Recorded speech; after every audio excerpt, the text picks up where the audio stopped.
You know, in the last 2 days, I pulled 2 bodies out of the river. Don't come back across this buoy line.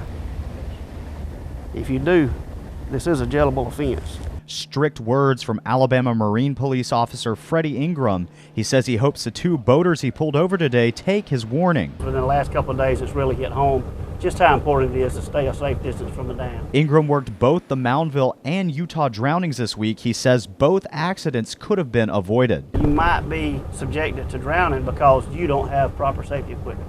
He sent the 2 boaters off with a warning. If the dam had opened up while their boat was past his buoy line, they could have been in real danger. On every stop, I check their safety equipment.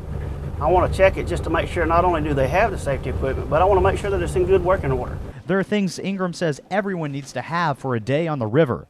You always need to go out with at least one other person. You also need a throwable flotation device. Communication gear and medical kits are also a good idea, and know your limits. Just don't even push it. If you're not a good swimmer, don't go any further than waist deep, and try to always have an adult around or have somebody that is an expert swimmer around, so if you do get in trouble, they can help you get out of the water. And Officer Ingram says if you can't have any other piece of equipment with you while you're out on the water, a good life jacket may be your best bet.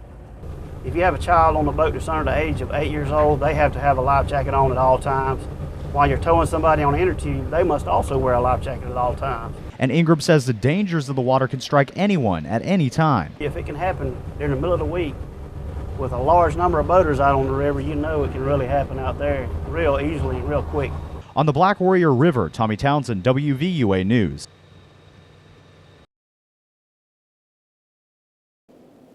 Tragedy struck at the number 7 lock in Utah as Christopher Averett's boat overturned with him and a friend inside. One was able to swim to shore, the other one was unable to make it, and he actually drowned in the process.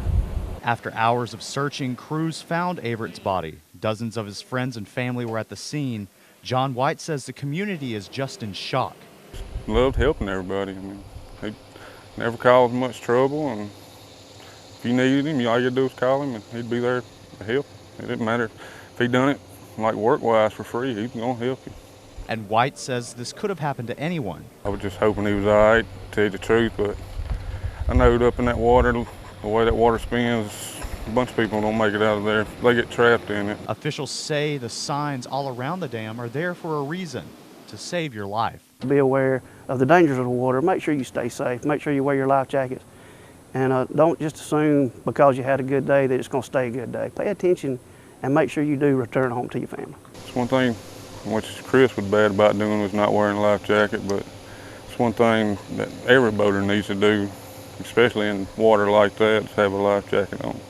I mean, because who knows, he could still be walking around here now if he had his on. But.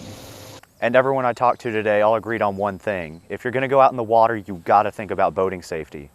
In Greene County, Tommy Townsend, WVUA News.